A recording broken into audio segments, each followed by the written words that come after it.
Why in the world, when I look at the talent, does it not match up to the production? John seems to think the 24th best offense in football, and he talks about these efficiency things. Well, being 24th and third and 3 and outs is not efficient football. Like one of the best times of the year, no? Xander and I were just talking. We got the Final Four games on Thursday with college football. Miami, Ole Miss. Then you have Oregon, Indiana on Friday. That's the Peach Bowl. Thursday's the Fiesta Bowl. Saturday, Wildcard starts. Then you have Eagles and the rest of the playoff teams on Sunday. I mean, coaches being fired. The National Football League dominates, doesn't it? The headlines. Make no mistake about it, it dominates the headlines. I mean, where is the NBA? I mean, there used to be a thing called the hot stove league when it comes to baseball. I guess that really kind of starts in February a little bit, or kind of a little bit here in January. You start getting more of that, but I haven't heard any of that stuff, man. And it's just been the college basketball. I'm starting to see more signs of that. Obviously, because the college regular season in football has ended. But, dude, this has been a really great, dominated football season in the fall and into the winter now here with football. College and pro, it's been great. Please hit the like button. We appreciate all of you. Also, Super Chats will go to the top. Thank you again. We got a packed show for you today. Coach Jason Brown will join us at 3:30. Big Z will hit us up at 4:30, and then we will have Randy Cross, the 3-time Super Bowl champion, will hit us up at 5:30. So we got a full skate, and we invite you to join us if you'd like. Jump in here. We got a full slate of people that are going to step in with us, so we look forward to that. All right. So let's just kind of like broach it before we get to the topics. How many people think that the 2025 Eagles season has prepared this football team for what they're going to have to encounter if they have to play 4 playoff games? How good have they played, and how good are they and have been prepped to play as they get ready for the second season? What do you think? How do you think they handled themselves in preparations for this run to back, really? They know how to lose. I'm going to go the other way. I think they figure out how to win. Okay? I think they figure it out, right? Big Silz, you're about to witness Hurt season. After this playoff run, please go cover another team. Stop the Hurts hate. Hoss, if you think being critical and you think constructive criticism is something that is not there for every single football player or every single athlete or every single person in the history of sports, you need to go watch a different sports like tiddlywinks, jacks, tic-tac-toe. You need to go watch bowling. You need to go do that stuff, because this is professional sports. Whether you're Michael Jordan or not, he got criticized for not winning a championship for the first 9 years of his career. So if that's too harsh for you, you've never competed usually, guys like this, for anything in your life. You need to find yourself something better to do, kid. Like, seriously, you need to go and become a bowler or deal with people with tic-tac-toe. Get a hobby. Because this is pro sports, especially when it's at an elite level. You got the wrong place, man. This ain't for you. This is the big boy chair. You're used to sitting at the sippy cup chair. That's what this is. This is the big boy conversations. This is people that can handle criticism. No, Sue. I'm not aggravated with it. I just love people that show you who they are. You know what it is? Weak. Sheep. cheap. Cliff needs to be our OC next year. He's an RPO guy. I saw that with Cliff Kingsbury being let go in D.C. That's not going to happen. That means Nick Sirianni loses control of the offense. If Cliff Kingsbury becomes the offensive coordinator in Philly, that's not the power structure here. Anytime you hear a name, okay, remember what you're dealing with. You're dealing with a head coach that likes control. One thing about Nick Sirianni, he's a control freak. He's not letting loose of the control of that offense. So you've got to make sure you understand what you're talking about. Not every offensive coordinator is going to fit in Philly. Because remember, he's got to fit the head coach, not the quarterback. Silz, you're my man. I believe they have been through the wars, okay? Far since Sirianni has become the head coach. That's right. Since Sirianni has become coach, they've been able to overcome adversity. No, they haven't. Actually, when things have gone sideways, 2023, he couldn't overcome that. And it's 2024, Barkley saved him. What's the difference between Nick Sirianni in 2024? I think, you guys have been looking at Kevin Patullo. What's the difference between Nick Sirianni in 2024 and Nick Sirianni in 2025? What do you think the difference has been? It's pretty simple. John talks about it all the time. What's the difference between Nick Sirianni in 2024 and Nick Sirianni 2025? What do you think the difference is? Pretty simple. Vic Fangio? A little bit. What's the difference? Barkley's production. Sirianni's the same coach that he was in 2024 as he is now. There's nothing different. Barkley's production is different.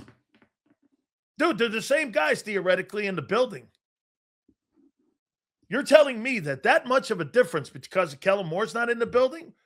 Well, here, bold prediction. One for 2026 Eagles lose the big three to DC jobs, all within the division. Could be. Could be. Okay. Here, let me ask you this. The Eagles kind of got caught in a funny position, just like a lot of football teams get caught in a funny position. The Detroit Lions, ask yourself this. If Brad Holmes and management had to redo that all again, would you have elevated Ben Johnson to the head coaching job and fired Dan Campbell? Would you have? How about this one?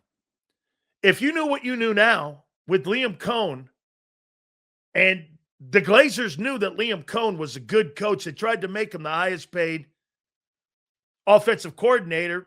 Later on in the day, he showed up in Jacksonville and became the new head coach. If the Glazers had to do it all over again, would they have fired Bowles and named Liam Cohn head coach? You get caught kind of in that middle. Sirianni is that same. Dan Campbell and Sirianni are the same guy. They're the same guy. Todd Bowles and Sirianni are the same guy. They're a product of their coordinators. Look at the coordinator this year in Tampa, Josh Grizzard. Not very good. The three previous ones were Byron Leftwich, who won a Super Bowl, Dave Canales, who's got his Carolina Panthers in the playoffs, and Liam Cohn, who's got the number 3 seed, Jacksonville Jags, in the playoffs. All those guys were underneath another guy. Sirianni is not the play caller. And if he is, this is why you get the up and down. Sirianni's not a better coach than those guys. He's a product of the environment around him and the coordinator that's calling the plays with him. That's the story of his career.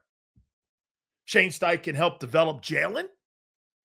That was a nice fit. As a matter of fact, that's really the only coordinator that's had 2 years with Jalen Hurts. Could Josh McDaniel improve this offense? Yeah, because that guy understands offense. Silz, it was Shane and Barkley that intervened to allow us to 2 Super Bowls. So you're correct when he has no control. We are success and who we are successful with. Correct. Think about it. Think about in 2021. 2021 was a learning curve. 2022, you had Shane, right? Okay. You went to the Super Bowl. 2023, you had Brian Johnson. Okay. Went to the playoffs, got bounced, you fired him. 2024, you had Kellen Moore. Didn't do anything for the passing game because the passing game is the same. So you had Kellen Moore. Okay. Kellen Moore gets a job in New Orleans. 2025, you have an inexperienced Kevin Patullo, and the offense has gone up and down. And players and everyone is complaining, including the players, about the offensive approach. By the way, it's not me complaining. The players were complaining. All of them all year long. So Nick's a product of these coordinators. Look at the trends. Good, bad, good, bad. 4 different guys. How is that a good coach? Who's making these hires? You don't really believe that Nick Sirianni hired Vic Fangio, do you? What would he know about defense? He didn't hire that guy. That was an organizational hire by Howie. When he first showed up here, remember what he said at the presser? He has to introduce himself to many of the coaches that were here. Jeff Stoughton was already in the building. So I'm not talking about the environment and the building, the organizational skills that Nick has shown that he has. I'm not talking that. Because in theory, I think he's done a pretty decent job of that with the organizational stuff, meetings, the game plan. You know what Nick's really good at, in my opinion? Laying out the structure of practice, when to practice, the week schedule that you have of what you're doing on a weekly basis. Maybe putting concepts together when it comes to how they collectively put a game plan together. But if you were going to grade Nick Sirianni, and let's just hypothetically say that Nick Sirianni is the play caller, he's been average at best. And the talent has won in spite of the coordinator. Isn't that true? Or am I wrong? Here.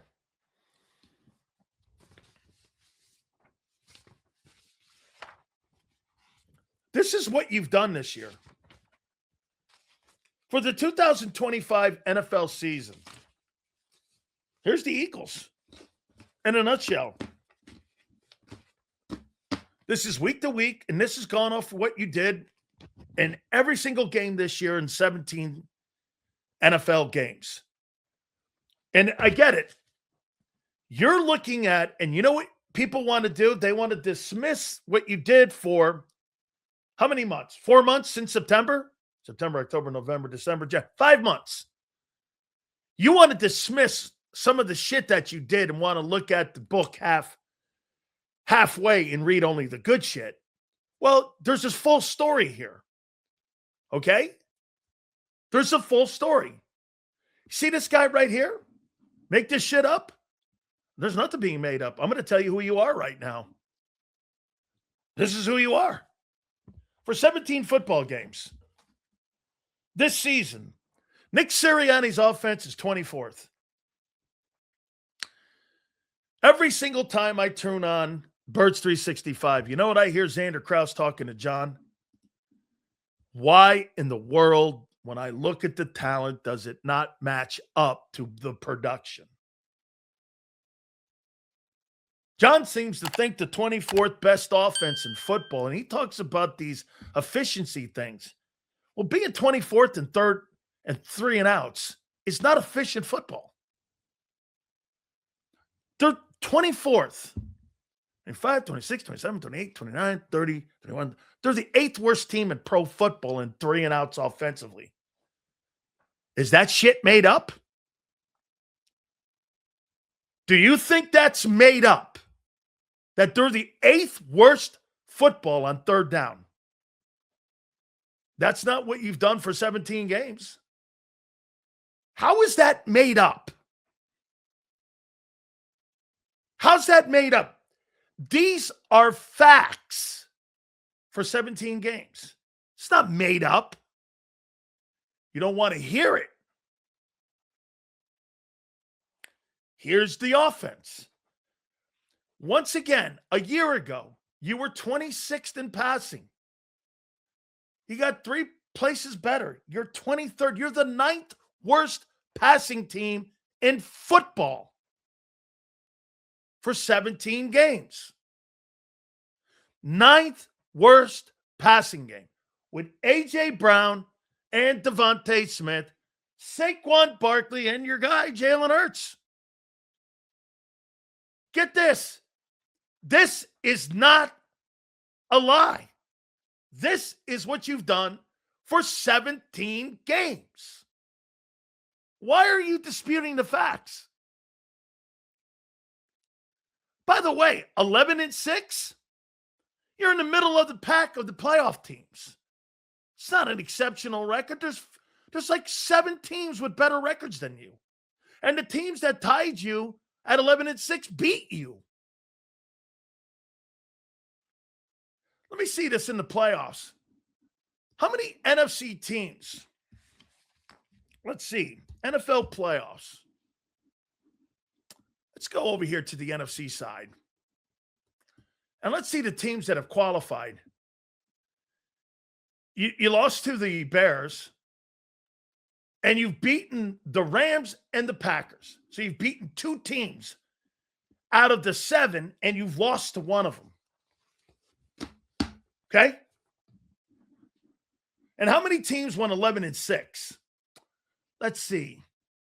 The worst record in the NFC playoffs is the Panthers. The second worst record are the Packers. And the third worst record are the Eagles. Bears beat you. They're both 11-6. They get the push because they beat you. So don't act like you're not. What does Josh Allen need to do to surpass Mahomes? Win 3 Super Bowls. Simple. Here, let's go down on what you've done for 17 games. Heading into the playoffs. It's why I started the show. How do you think the 17 games prepped you for the upcoming season? You know, most of this conversation this week in Philly has been this.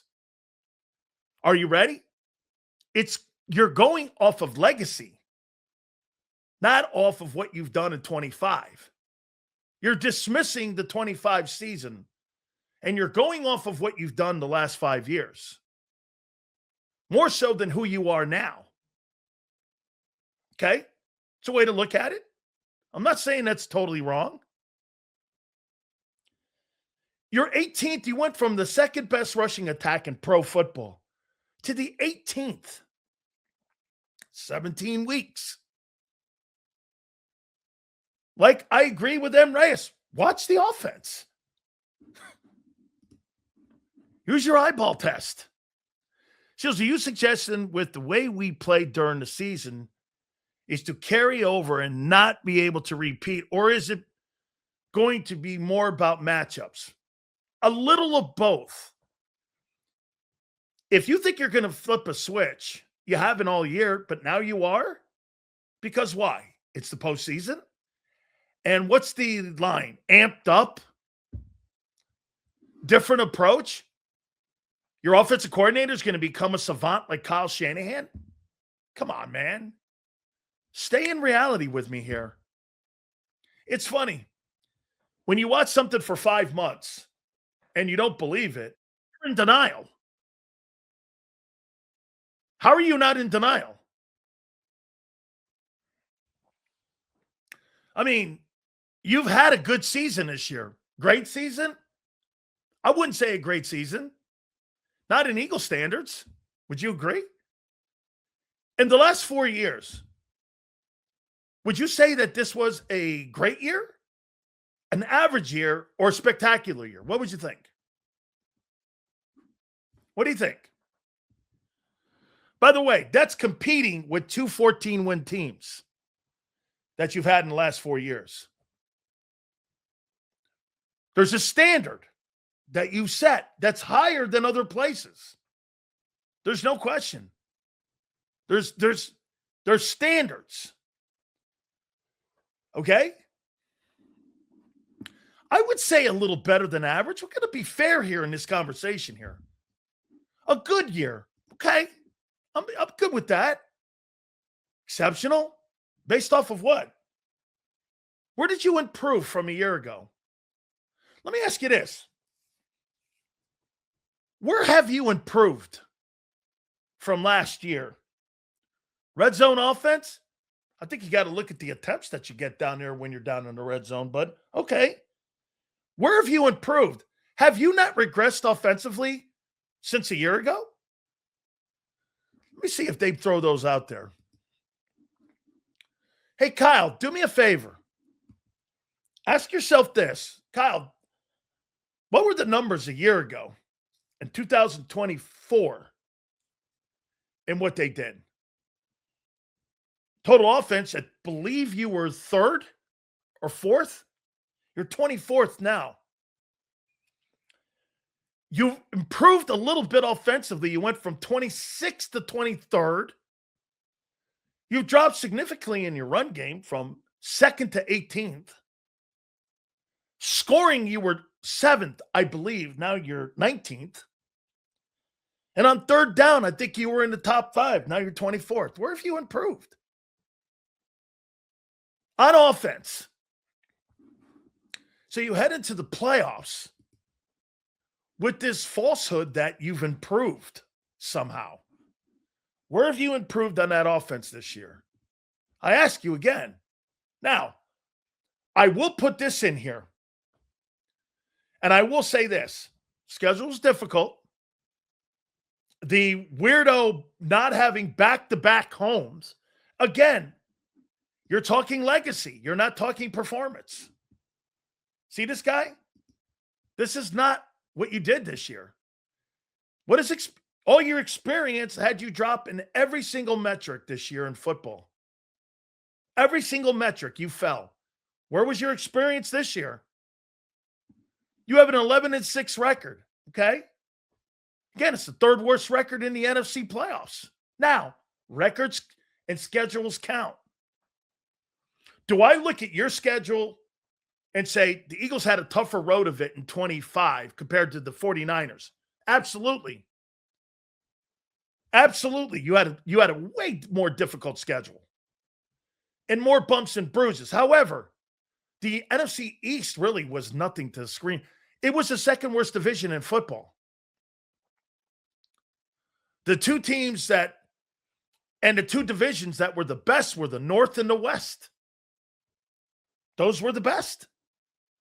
Hey, by the way, everything that people are saying right now is irrelevant. I'm giving you facts. These are the facts. Not hyperbole, not wishful thinking, not based off of what you did 3 years ago or the last 5 years. I'm talking about what you're doing now. Isn't it funny? People in the media in Philadelphia are talking about history, and yet the Philadelphia Eagles came out this year not wanting to use the words repeat or defending champion. The only people that use that are you. The organization doesn't use it because players and coaches don't care about what happened last year or the year before. Only you do. And you're covering inconsistent football on offense this year with, well, we've been here before. Well, we're here and we did this 2 years ago. Well, we did this a year ago. Has nothing to do with what you're doing now. Obviously, you regressed in every single metric offensively except for red zone. Is that a lie? Okay, so again, I'm going to get to a point here. Let me take a look at your defense compared to what you did a year ago. You've actually regressed from last year's defense on a consistent basis. Now, there were more moving points here and more moving pieces here because you had to implement new players, new faces. You had to do some nuances. Certain groups got better. How we made some moves. Yes. Please tell the people the difference between execution and situational play calling, Silz. Execution is players filling out the situational play callers' design plays. Execution is the play that's designed, that's called in the huddle. Situational play calling is the coordinator putting you in a position of success or failure. You can call wrong plays for the wrong situation. And many times that's what Kevin Patullo did this year. They didn't make sense. Get this. You had regression in your offense of a year ago, which was historic. Put all that in context. So let me ask you this. On the offensive side, we're going to get to the defensive side because that's the good side. The offensive side, you regressed in every way and you have a first-year play caller who doesn't really have a lot of experience as an offensive coach. Look at his resume. They're gopher jobs. Okay? I mean, that's who you are. That's what you are and who you are. Get this, folks. I've learned in my broadcasting that truth is controversial to people. You'd rather be lied to in your lives. Feel better about yourselves. Okay, well, not here. So, going into the playoffs, I mean, get this. Momentum. You had 5 series in the second half against Buffalo, and you had 4 3-and-out. You had 4 of those drives that turned out to be 3-and-outs. And Buffalo's not a great defensive football team. They're not. They're not. Let's get to the good side. The football team, I thought you'd be around 15. Well, you're 13th. I think that's a hell of a job coming up from 26th on where you started the season. And you've rallied the troops. 13th and 10th, to me, they're kind of the same. 13th and 7th could actually be the same to me. Depending, because most of the time, you're looking at 5 yards that could be the difference between 13th and 7th. It's not that big a deal. Then it becomes more about matchups and situational matchups that you get with what teams do what. That's why every week the league is different. I think that's a damn good number from where you came from. Pass defense, this is the shocker. This is really done well. You're 8th in pass defense. I think last year you were either 1st or 2nd. That's great, especially with new faces outside of Q. You had to go, and your safety position was terrible for about 5 to 6 games. They were terrible. But they've really settled down. Your safety position has settled down a little bit. Blankenship's even starting to make plays. He's had a better second half of the season than he did in the first half of the season. Has he played himself into a contract? He's maybe played himself into a contract, but he's not played himself into a situation where he's going to get himself a $10 million contract, because that guy is nowhere near that. He's nowhere near that situation but what I'm seeing with the player and what I'm seeing with the guy is I'm seeing a guy right now that is, without a doubt, I think we're seeing a player that's starting to make an impact on the football team, and you're starting to see it a little bit more here. You're 22nd versus the run. You can be run on. That's facts. Football teams have run the football on you. And that's why I say teams in the playoffs that can establish a run against Philly, that's going to be an issue. Here's the two numbers you have to be concerned about. You're 22nd in run defense, and you're 21st in third down. You don't get off the field because teams run the ball on you. And you know what? Again, the thing that saves you is the red zone, you're 9th. Hard to score on Vic's defenses inside the red zone. Folks, this is what you've done for 17 games. So again, this is not opinion. This is what you've done. Okay? And I think that number's great. I think those numbers are great right there. I think they are. We're 5th in scoring defense and 9th in red zone, right? And you're 21st in third down, and you're 22nd in run. That's why you're 11-6. Listen, they've improved a ton over there. So you go into the football game with a football team, in my opinion, you look at the 17 games that you played this year, I say this, with the schedule all taken into account, and plus the way that they scheduled you with these like crazy ways, not having the back-to-back and all that other ways where you had buys, short weeks, long weeks. It was so not regular. I think the defense has come around and played really well. I think your football team as a whole, I think they're in the conversation. They're one of the three teams that I would put in my sandbox to win the NFC. No doubt. I don't think there is a front runner. By the way, these aren't stats, dude. These are trends of what you did. This is what you were. This is what you did all year. Isn't it funny? You tell people what you've done all year, and you show people what you've done, and yet you're coming up with this imaginary thing that you think your football team is as good as the team of a year ago. How do you think that? But again, that's a fan. That's fine. You should think that. It's just not reality. Silz, me personally, I think the run defense is miscued number because we didn't play the last game. Plus, it changed when Phillips got here. I think there's a component to that week 14 on, that you can add that to the context that's when you started to improve. And the reason I would also say your secondary got better was because you created more pass volume and getting to the quarterback. Your sack totals went up. Your pressure on the quarterback went up. And when that happens, what happens? Your route concepts don't get matured on your secondary, and this is why your pass defense has improved a lot.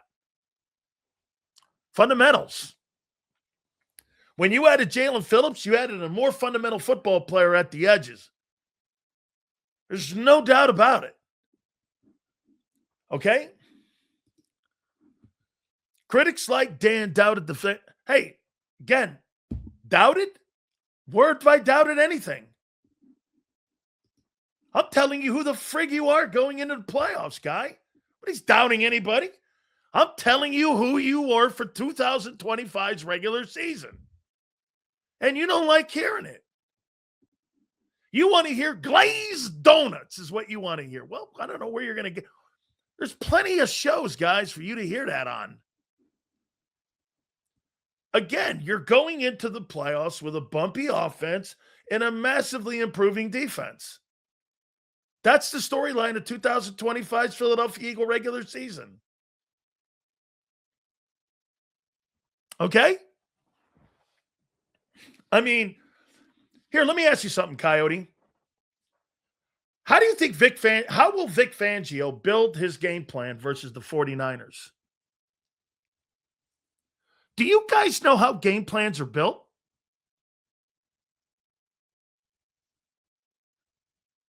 Okay? How do you build the game plan against San Francisco? And let me see if you here. I got San Francisco too. Here's San Fran.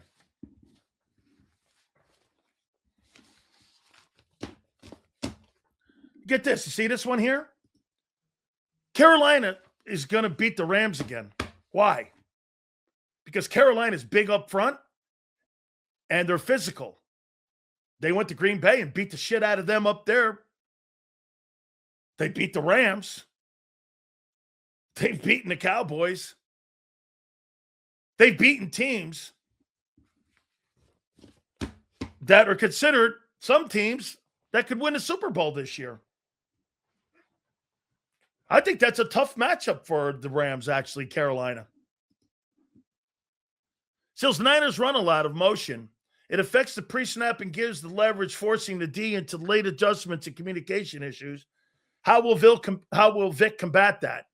Post-snap, he'll have post-snap coverage differences. Get this.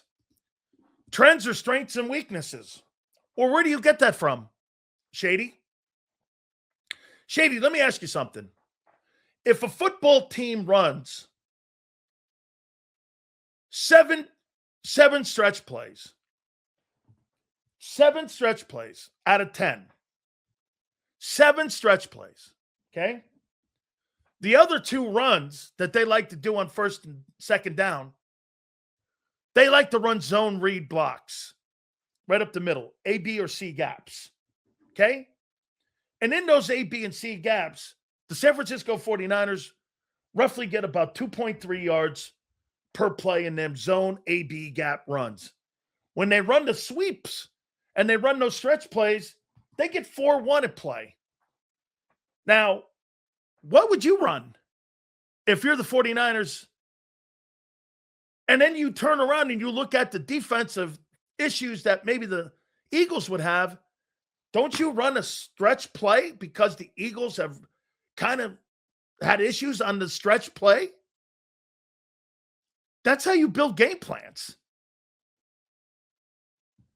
How do you build them? Well, my guy's better than you. Stupid. You have no football knowledge. Okay, here's the San Francisco 49ers. 49ers are 7th in offense with 2 quarterbacks.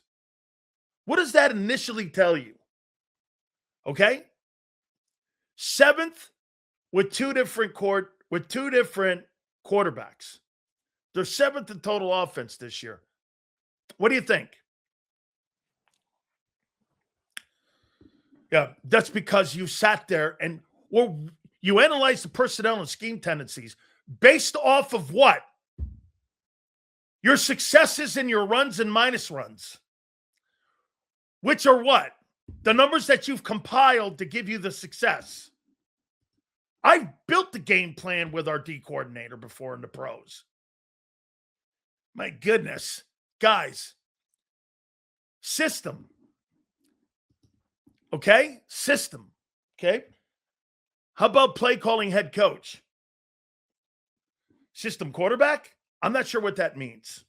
Every quarterback's different. So, that tells me immediately when I see that the total offense, 2 different quarterbacks, is 7th, the play calling head coach is exceptional. In pass and run designs, when you got 2 different dudes and it didn't matter who you were in there with, and you've had personnel out all year long between Trent Williams, Ricky Pearsall, Kittle, Christian McCaffrey, Purdy was out for 8 games. When you've got those guys out, in and out of your lineup, and you're still in the top 10, then you have to look at the coaching and you have to look at the skill set of the play calling guy calling the plays and how good that guy is. That's exceptional. And here's another one in the pass game. So the Niners are fifth in passing with two different quarterbacks and guys missing multiple games. This is a great coach team this year. This is a well-coached football team. And I think on both sides of the football. Here's the issue. They're 24th in running. You're 23rd in running. That's a push to the Niners. You're not a very good run defense. They're not a very good run offense. It's a push like it was with many teams that you played. They can't run the ball. Well, you can't really stop the run. The Niners are a spread offense for sure. They're 10th in scoring, 4th in red zone. And in first down and in third down, they're the best team in the league. Okay? They're the best team in the league on third down. You're the 9th worst team on third down on defense. San Francisco's going to move the ball. The question in this game is going to be, how much are they going to move the ball? Like, are they going to be a team that's going to go 20-20, get into the red zone where the Eagles are exceptional defensively, and they kick field goals? If I was Kyle Shanahan, my fear is this. When you come to Philadelphia this weekend and you start kicking field goals, you're going to get beat. If you see in the first two quarters, like 3 field goal attempts, San Francisco's in trouble. Okay? San Francisco is in trouble if you get to that situation. If they're kicking field goals like the Rams did, okay? Make them kick field goals. Niners aren't beating you with field goals. That's just not happening. Here's where I think they've really done a great job. Is on defense. John thinks they have nobody over there. Okay, if that's the case, why do many of the metrics on their side favor them over you heading into this game? I mean, for all the pieces that they're missing, and they're missing a ton. Linebackers, front seven, corners, all of it. They're still 11th in the run defense. They can play the run. How? How are they playing the run? Robert Saleh's done a nice job here. They're 12th in red zone. For all the pieces they're missing, these are pretty decent numbers, man. They're 13th in scoring defense. I mean, what are you in scoring defense? You're 5th. They're 13th. All right. Rushing. You're 22nd. They're 11th. And they play in a tougher division than you. You know, you could use that schedule. I agree with it a little bit.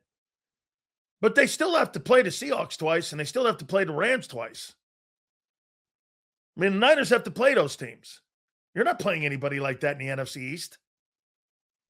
You're making it sound like, well, we played a tougher schedule.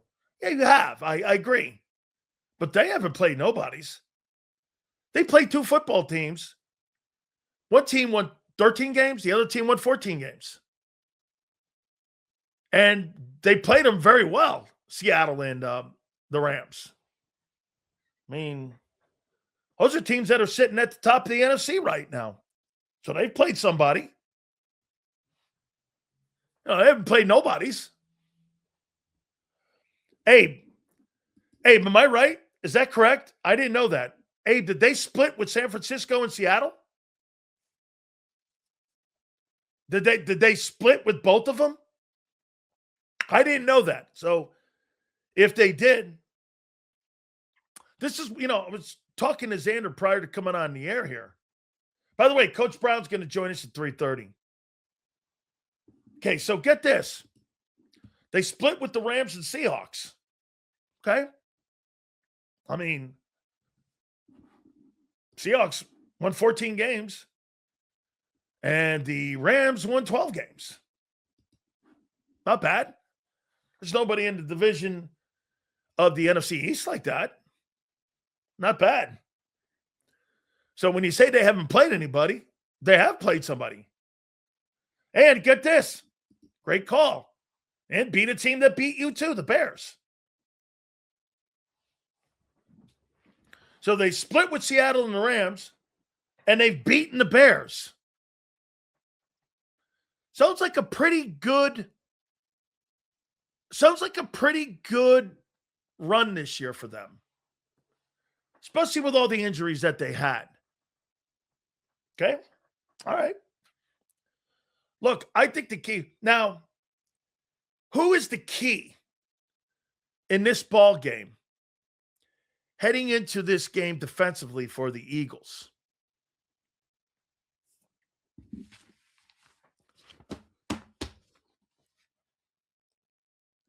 On defense,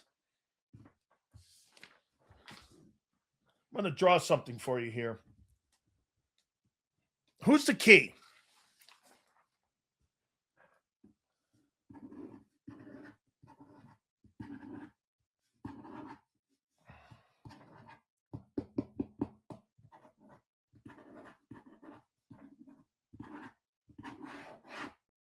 Okay. For the record, please save. I had a dream this morning that the Eagles did repeat. We beat the 49ers and killed the Pats in the Super Bowl. Yes. I woke up crying. Good. Okay. Bond, Campbell, Dean. See this right here? Straight jacket coming off of Jalen Hurts. Who Kevin Patullo's taking a straitjacket off of Jalen Hurts and doing what with it? What? Okay, let's hypothetically say that that's correct. Kevin Patullo's your play caller. You've seen it for 17 weeks. What does that mean? Straitjacket comes off for who? Kevin Patullo? So you take the straitjacket off. You're making it sound like you have a great play caller. If the Eagles bottle up McCaffrey, it's over.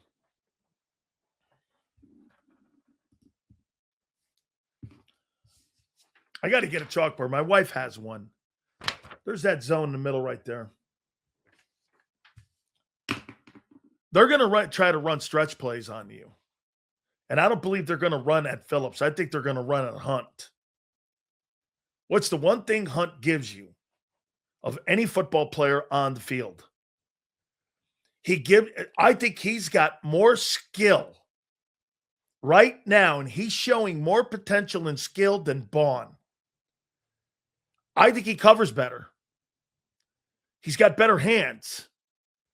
I think he sets the edge, and he's getting better at setting the edge. He's around the ball. You could make the argument in the second half of the season that Jalen Hunt was the best player on defense because he covered, he pressured, and he set. He did all three things that you saw a year ago with Josh Sweat and Milton. By the end of the year, I mean, it's a rare skill set when you lead your football team in sacks and interceptions. Okay? You see this right here? This game won't be close. Every game you've played this year against a formidable opponent were close. There's no game that you've had this year against a big opponent that wasn't close. You're dismissing that. Making things up that you haven't done yet this year.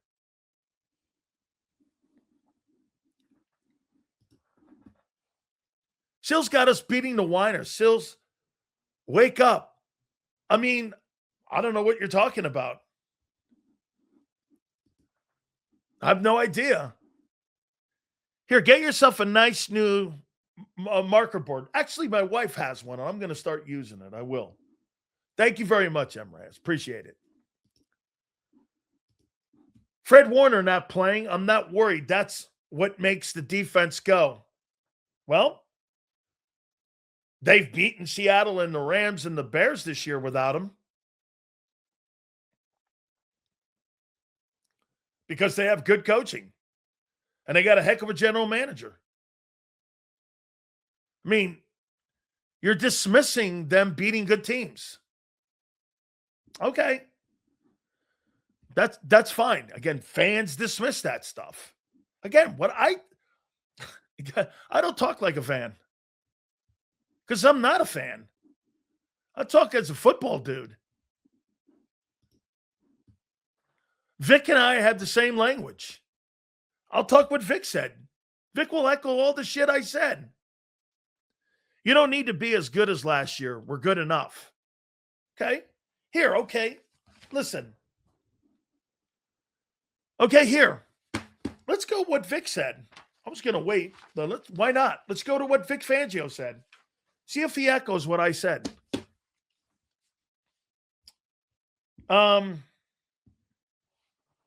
Vic was asked the question immediately. Challenges you have when you say taking on San Francisco. Many. Purdy's exceptional in the pocket. He extends plays because he's constantly looking down the field, something Hurts never does. When Hurts scrambles, he drops his head. He's not looking down the field to make plays unless it's on the sidelines. Purdy's looking to make plays down the field. And he says when you have a quarterback that makes and looks for plays down the field, those are hard people to defend. And he made the comment, he makes plays in the scramble. He makes plays in the scramble. By the way, these aren't my words. These are Vic Fangio's words. Thoughts on Cliff Kingsbury leaving D.C. and maybe Dable going? I think it's a mistake. I think you need a fall guy in Washington. Kingsbury's going to be considered for a head coaching job. He said that McCaffrey's elite. Of course he is. Because why? He can beat you in numerous ways. By the way, I think he's exceptional without the ball, too. Because you've got to defend him without the ball. You've got to know where 23 is. He's a guy you have to know because they're starting to run much of the pass game because of the inefficiencies, because of injuries in the pass game with the wide receivers. They're running much of that pass offense through him in the passing game. And you're seeing it why you have 102 catches with the guy. So he's elite. When Kittle's playing like Kittle's been playing lately, he's the best tight end in football. He's an exceptional blocker. I'll tell you, I think what it's going to be interesting to keep an eye on is the matchups that you're going to have with Kittle going against Hunt. And when they flip him and they go over on Jalen Phillips on how that matchup is going to go, he can block. Okay, he's an all-around really good football player. I think, again, that, if they had to do that all over again this year, they would have hoped that he would have been healthier more, where they could have run that pass offense through him more. And I think it would have been a little bit more efficient in him being able to move the chains. I'm talking Kyle Shanahan. So, I mean, George Kittle can play.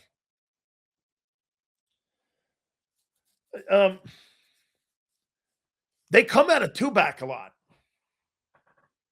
That other kid's pretty good they got there. What's his name? That other back that San Francisco has. He's a pretty good football player. He's not an elite guy, but he's a pretty efficient guy. That second guy that they have in that huddle, and they like to come out of two-back. Is that Brian Robinson? Is that Brian Robinson back there? Is that who it is? That kid's pretty decent, man. This game is going to be closer than people think. Oh, it's going to be close. This is going to be a one-possession ball game. Make no mistake about it. This will be one possession. That Brian Robinson, he can play, man. Added about 400. How many games did he play? Played 17 games for him. 92 carries. He had 400 yards. And what was he in the pass game?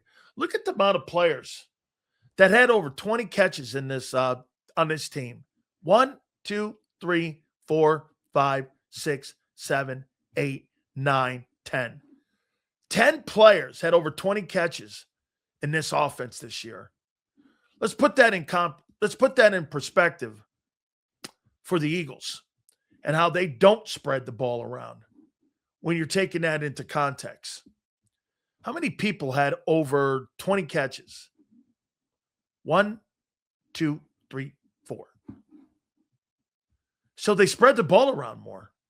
Now, they've probably had to spread the ball around more to be fair and put context to it due to the injuries that they've had. But the quarterback in Mac Jones, who Vic said today was a good player. I mean, Vic said it. Kittle just keeps evolving as just a great player. I mean, I wrote down the cliff notes of what Vic said today.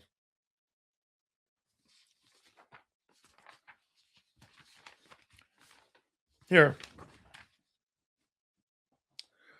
Ask the question about how he packages up his plays.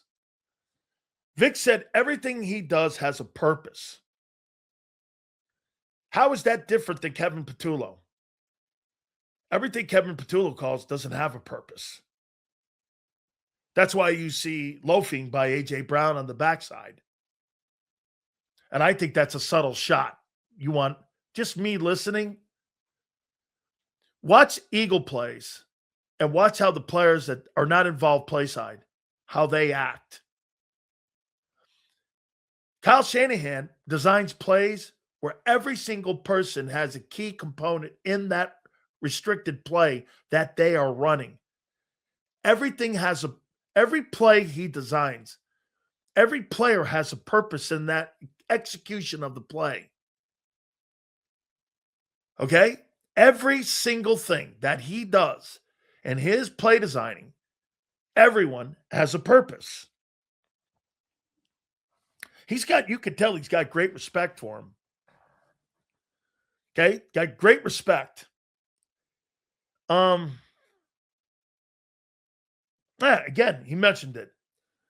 Anytime that you see Brock Purdy in there and Kyle Shanahan working together, Kyle Shanahan has made it so that Brock Purdy knows 1, 2, 3, and 4. He knows the progressions pre-snap.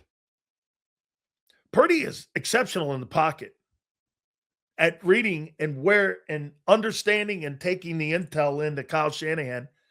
It's a skill set. He's got a massive skill set on being able to understand, be able to process the information that Kyle. It takes a certain quarterback to play there.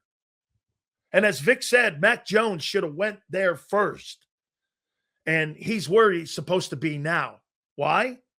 Because Mac Jones is a processing quarterback, and Kyle Shanahan is a savant guy when it comes to putting offenses together. Like, Jalen Hurts would struggle in that offense. He's not a processor. He's not processing intel. And the reason why he would struggle, it's not because he doesn't have the skill set, possibly. It's because the Eagle coaches haven't developed it. They haven't developed that quarterback skill set on being able to read defenses. Who did? A year ago? This year? Where? I mean, where have they developed that as a passer? Let me ask this, people, without the glazed donuts in here. Since Jalen Hurts has been a starting quarterback, do you think that they have developed him as a pocket passer? Do you believe that? Let's see who the smart people in here are.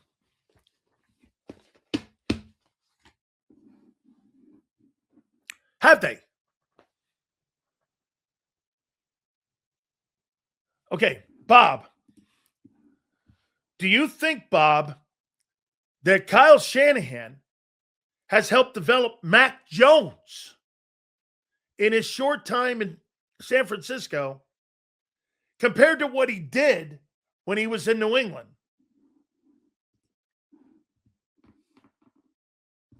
I do. I thought the RPO processing was a strength. Yes. Why did they stop?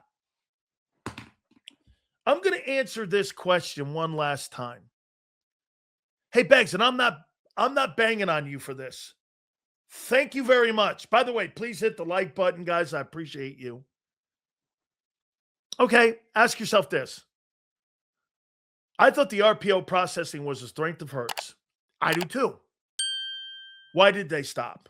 Okay. Because Nick doesn't know how to call it.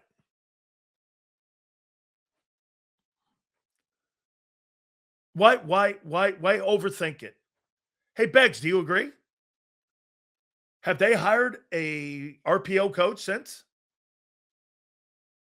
Have they hired a coach with any strengths of RPO? Have they? Since Shane? Well, that should tell you all you need to know. As I tell you, they don't hire the OC for Jalen. They hire him for Nick. Coach doesn't know how to design RPO plays. Those plays that they add in now, how about this? When you do see RPO, don't they look forced? When Shane was here, they looked like generic. I mean, when Shane ran those RPOs, you're like, shit. You know, when I thought Jalen Hurts was getting better, it was like the first game of the year a couple of years ago. I think it was the 22 year. And that Detroit game, I was like, this guy's throwing the ball away on time. He's breaking backs with those RPO. I was like, this kid, man, I don't know. Maybe at the end of the day, okay? I mean, right? Silz, the more I think about it, the reason they are not developing him because it would mean that Hurts would have complete control of the offense. Correct. Nick wants control of the offense. Okay, yes.